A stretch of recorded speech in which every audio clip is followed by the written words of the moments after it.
Julian. Nice to meet you, Julian. Thanks for having a little discussion with me. Sometimes it's hard to get people to sit down. They're like a face-to-face sort of stand-up. So basically what I'm doing is I'm on my own spiritual journey. And I've been interviewing so many people from various religious backgrounds. That's what's brought me essentially here to Speaker's Corner. So what is your view and perception of this whole thing and the whole concept of there being a God anyway? The whole thing here in Speaker's Corner or spirituality? Spirituality, let's start there. I'm an open-minded person who grew up as a nominal Christian but never had it sort of forced upon me, but I investigated myself. I believed in God. I went to church of my own accord also. From a teenager I had very close friends who were Muslims, and they showed me certain things about Christianity that I questioned, and I probably grew closer towards that religion, but I never embraced Islam, and I'm not any particular religion, and for me, for now, that's good enough. I think you need to be an open-minded, agnostic person. Anyone tells you I've 100% got the whole truth has stopped the learning process. And you said yourself you're still on a journey. Where you are in that journey, I don't know, maybe you're about to tell me. Yeah, because essentially I am on that journey as well, and I grew up in a Catholic household, Christian household, and at one point I was like really devout. But I've reached that, that level where I feel that maybe everyone has parts of the truth, but not necessarily the absolute truth. So I don't know whether that makes me an agnostic or not, because I think ultimately we're kind of all in the same boat of the unknown. We don't actually fully, wholeheartedly know if there is this heaven, if there is this hell, if there is this Jesus or Allah, and one of them is the absolute being. We don't know. So I feel that instead of me being ignorant and puffing my chest saying I have all the answers, at least let me go on my journey and explore the various avenues and pathways to God. So that's kind of where I'm at right now. Yeah, and I feel like being here is interesting because I feel that it's supposed to be about people giving their message and edifying people, but I feel like it's quite void of that.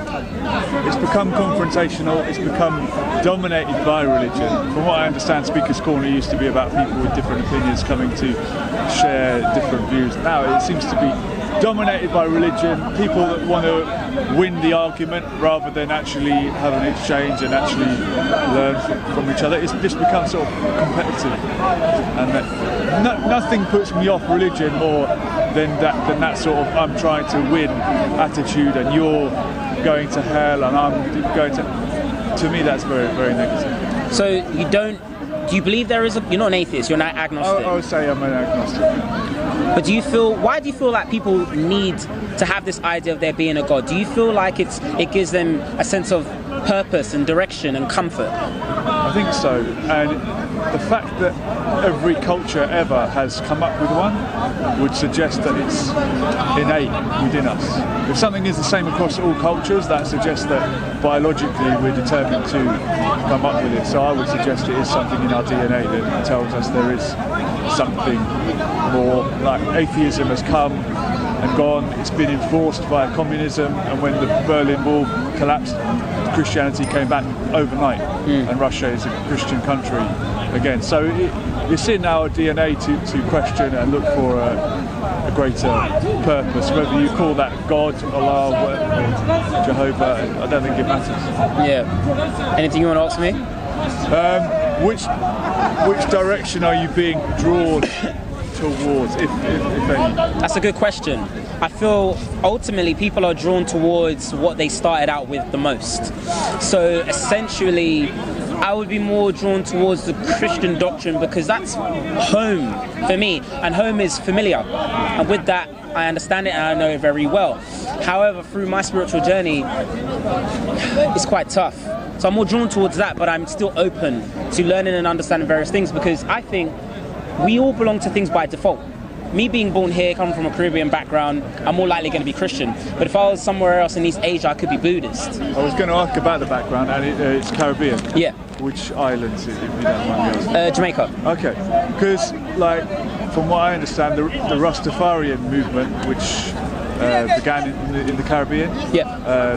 Harks back to African roots in East Africa and Ethiopia, and Haile Selassie being the promised king, and the black people of the Caribbean being seen as the Israelites.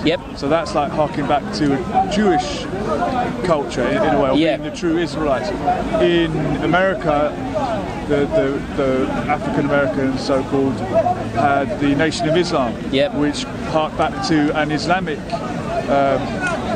past.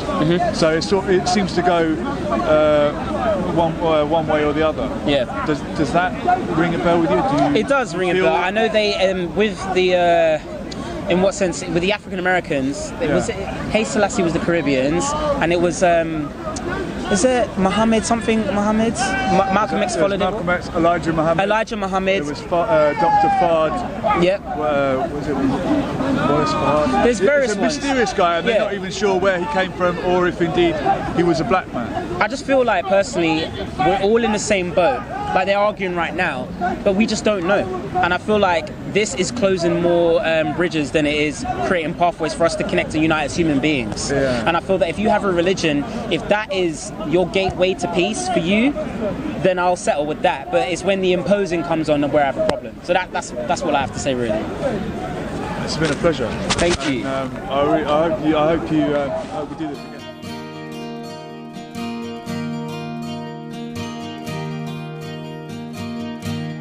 Enjoy talking to you today. Actually have a conversation.